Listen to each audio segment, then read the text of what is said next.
تو پھر یہاں پر جب ہم پہنچ جائیں گے تو پھر وہ آپ بتائیں گے کہ جب میں ادھیڑ میں تھا تو میں نیکی کے کام کرتا تھا، ٹھیک ہے، مگر اس میں بھی وہ کام جو تھا اس میں میرا دل نہیں لگتا تھا، ٹھیک ہے، اور پھر وہ اپنے کھوئے ہوئے وقت کو یاد کرتا ہے۔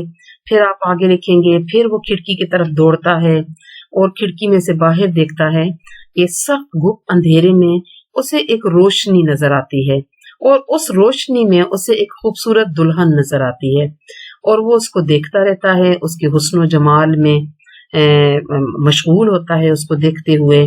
پھر وہ دلہن جو ہوتی ہے وہ اسے کہتی ہے کہ میں ہمیشہ رہنے والی نیکی ہوں، ٹھیک ہے، اور یہ اسے کہتی ہے کہ کیا تم نے نیکی کا کوئی کام کیا ہے، اور اگر میں جہاں ہوتی ہوں وہاں انسان کے لیے بھلائی ہوتی ہے، بہتری ہوتی ہے، اور دنیا میں کوئی چیز انسان کی ہمیشہ نہیں رہنے والی، اور اگر کچھ رہتا ہے تو وہ اس کا نیک عمل ہوتا ہے۔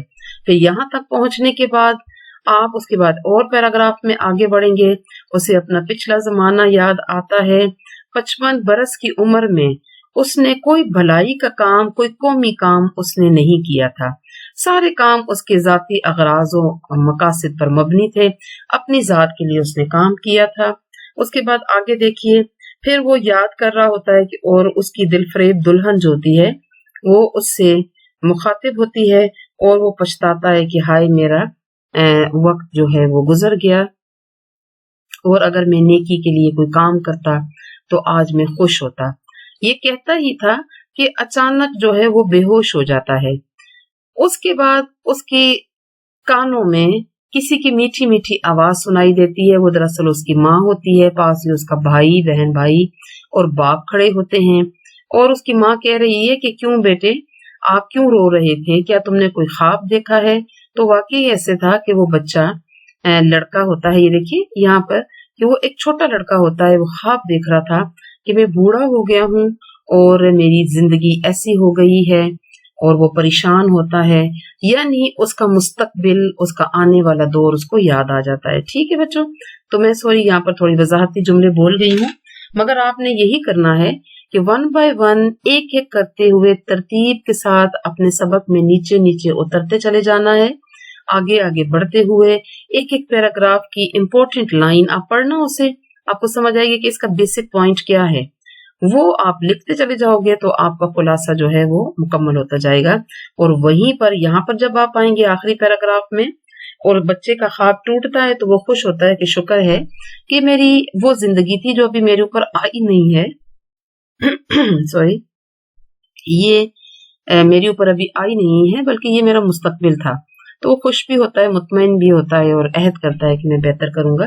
اور یہاں پر اچھا بچوں اب یہ دیکھیے گا، جب آپ کا خلاصہ مکمل ہو جائے تو آپ نے کبھی بھی یہاں پر آ کر اپنے پاس سے کوئی بات نہیں کرنی، آپ نے یہ کہنا ہے کہ پیارے بچوں، پیارے ہم وطنوں، آپ بھی بھلائی کا کام کریں، قوم کی بھلائی کے لیے کام کریں تاکہ بڈھے کی طرح کبھی پچھتائیں نہ۔ تو یہ ایک عدد جملہ بن جائے گا آپ کا، تقریباً 1.5 ایک آدھا جملہ بن جائے گا اور آپ کا خلاصہ ختم ہو جائے گا۔ اس کے بعد آپ نے کوئی بات نہیں لکھنی اپنے پاس سے۔ خلاصے میں بچوں آپ نے کسی قسم کی کوئی ایڈیشنز نہیں کرنی ہوتی، خلاصے میں آپ نے کسی قسم کی جو ہے وہ نہیں کرنی ہوتی، کوئی شعر نہیں ایڈ کرنا ہوتا، کوئی آپ نے اس میں اپنی طرف سے کوئی بھی ایڈیشن نہیں کرنی ہوتی ہے۔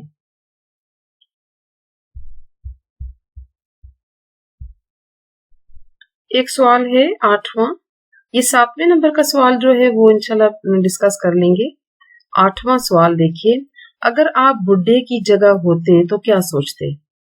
تو اگر آپ میری رائے پوچھیں تو میرا خیال ہے جو کچھ بڈھے نے سوچا ہے ہم بھی شاید یہی سوچیں گے جب ہم اگر اپنے بڑھاپے میں پہنچ جاتے ہیں اور اپنی زندگی، اپنا بچپن اور جوانی ہم نے اچھے طریقے سے نہیں گزاری ہوگی، نیکی کے ساتھ، بھلائی کے ساتھ، اچھے کاموں کے ساتھ، تو ہماری زندگی بھی اس بڈھے ہی کی جیسی ہوگی۔ تو آپ اس میں اپنی رائے کا اظہار کر سکتے ہیں جیسے بھی آپ چاہیں، مگر بالکل الٹی سیدھی باتیں کوئی بھی نہیں لکھنی ہوتی ہیں، سبق کو اپنے ذہن میں رکھتے ہوئے آپ نے یہ کام کرنا ہوتا ہے۔ تو یہ پازیٹیو بات ہی ہے کہ ہم مصنف کے ساتھ متفق ہیں کہ ہم بھی ایسے ہی سوچتے ہیں۔ اگر ہماری زندگی بھی ایسے گزرے گی تو یہ تقریباً زندگی میں لوگ ایسے ہی سوچتے ہیں. جب اپنی زندگی ضائع کر چکے ہوتے ہیں، بڑھاپا آ چکا ہوتا ہے اور ہاتھ پاؤں بیکار ہو چکے ہوتے ہیں تو ہم کچھ بھی نہیں کر سکتے ہیں. اس وقت ہم پچھتاتے ہیں کہ کاش ہم نے کچھ کیا ہوتا. ٹھیک ہے. اور بڈھے کے بچپن اور بڑھاپے کا موازنہ کرنا ہے، یعنی دونوں کے جو درمیان میں جو فرق ہے، جو کانفلکٹ ہے، اس کو ہم نے واضح کرنا ہے. تو آپ کو سبق پڑھا ہوا ہے، میرے دوبارہ ایک دفعہ سبق پڑھ بھی سکتے ہیں. ابھی بھی ہم نے ڈسکشن میں اس چیز کو لائے ہیں کہ بڈھے کا جو بچپن تھا ظاہر ہے کہ مزے میں گزرا، کھانا پینا، پیسے لے کے ماں باپ سے مکتب جانا یعنی اسکول جانا اور زندگی کے اوپر لطف لینا، اور کوئی مشکل پریشانی اس کے اوپر نہیں تھی. اور بڑھاپا کیسا تھا؟ بڑھاپے میں ہر انسان بڑھاپے میں لاچار ہو جاتا ہے، معذور ہو جاتا ہے، ہاتھ پاؤں کام نہیں کرتے ہیں اور زندگی بڑی مشکل ہو جاتی ہے، اور بعض اوقات بوڑھے لوگ بےچارے تنہا رہ جاتے ہیں. تو اسی قسم کی باتیں آپ لکھیں گے. یہاں پر بچپن میں وہ لاپرواہ تھا، جوانی میں بھی لاپرواہ تھا، پھر ذرا ادھیڑ بن میں اس نے نیکی کے کام کیے مگر اس میں دکھاوا تھا، خود غرضی تھی. تو بڑھاپا پھر ظاہر ہے اس کا اس میں گزرا جب وہ پچھتاتا رہا ہے. پھر ہے 10 نمبر کا ڈراؤنی رات یعنی خوفناک رات. کج خلقی، کج کا مطلب ہوتا ہے ٹیڑھا ہونا، یہ فارسی لفظ ہوتے ہیں. خلق کا مطلب ہے، یہ عربی لفظ ہے، عربی اور فارسی جوڑے گئے ہیں. کج خلقی عادتوں کا ٹیڑھا ہونا یعنی بد اخلاقی. ادھیڑ پن کا مطلب ہے 2 طرح کا ہوتا ہے. مطلب یہاں پر یہ ہے جو اس کا بڑھاپا اور جوانی، جب جوانی جا رہی ہوتی ہے تو آپ یہ سمجھے جیسے ہماری اوپر سے ہماری جوانی کو ادھیڑا جا رہا ہے. ادھیڑ پن کا مطلب یہ بھی مائنڈ میں رکھیے گا کہ جیسے ہمارے اوپر وہ ساری جوانی کی چیزیں اترتی جا رہی ہیں اور ہمیں ادھیڑا جا رہا ہے. میں ویسے ہی آپ کو سمجھا رہی ہوں. لیکن ادھیڑ پن کا مطلب ہوتا ہے جب آپ آدھی عمر کے ہو جاتے ہیں، جب جوانی گزر چکی ہوتی ہے، بڑھاپے اور جوانی کے درمیان میں جو ہوتا ہے ٹائم پیریڈ، وہ ادھیڑ پن ہوتا ہے. گھٹا بادل، بے مروتی، بد لحاظی. مروت کہتے ہیں خلوص، لحاظ، اور بے مروتی بد اخلاقی اور خلوص سے عاری ہونا. اور اس کے معنی آپ کو بتا دیے میں نے. اچھا، تراکیب کون سی ہوتی ہیں؟ ڈراؤنی رات، کج خلقی، ادھیڑ پن، بے مروتی تراکیب ہیں. اور اس میں صرف گھٹا کا جو لفظ ہے یہ الفاظ ہے، ایک لفظ ہے. تراکیب بچوں کیا ہوتا ہے؟ 2 یا 2 سے زیادہ الفاظ کو جب ہم اکٹھا لکھ دیتے ہیں تو وہ ہمارے تراکیب ہوتی ہے، یا اس کو ہم کمپاؤنڈ ورڈ کہہ سکتے ہیں، یعنی کہ 2 یا 2 سے زیادہ چیزوں کو جوڑ دیا گیا ہے. ٹھیک ہے. تو یہ شاعر اور مصنف اور اردو لکھنے والے یا اور بھی فارسی لکھنے والے، عربی میں بھی شاید ہو سکتا ہے، ان الفاظ کو آپس میں جوڑ کے اپنا ایک نیا معنی تخلیق کر لیتے ہیں. چلیں، ڈراؤنی رات کا کیا جملہ ہو سکتا ہے؟ ایک ڈراؤنی رات جب کہ بادل چھائے ہوئے تھے، میں نے سڑک پر ایک خوفناک حادثہ دیکھا. تو اسی ٹائپ کا آپ بنا سکتے ہیں، اور بھی چینج کر سکتے ہیں. اور کج خلقی، اس کا ہے ٹیڑھی عادتیں. کج خلقی انسان کو اس وقت بہت تکلیف دیتی ہے جب اس کی زندگی میں کسی کی عادتوں کی بنا پر کچھ کج خلقی کا بچوں مطلب یہ ہے کہ جملہ یہ بنا لیجئے، والدین اپنے بچوں کی کج خلقی کو دور کرنے کی حتی الامکان کوشش کرتے ہیں. ٹھیک ہے، یعنی ان کی عادتوں کو بہتر بنانے کی، اخلاق کو بہتر بنانے کی کوشش کرتے ہیں. والدین اپنے بچوں کی کج خلقی کو بہتر بنانے کی مکمل کوشش کرتے ہیں. ادھیڑ پن کا مطلب یہ ہے، اچھا کبھی کبھی یہ خیالات کے لیے بھی استعمال ہوتا ہے کہ وہ اپنے ادھیڑ پن میں، خیالات کے ادھیڑ پن میں یہ سوچ رہا تھا، اس قسم کا بھی ہو سکتا ہے یہ.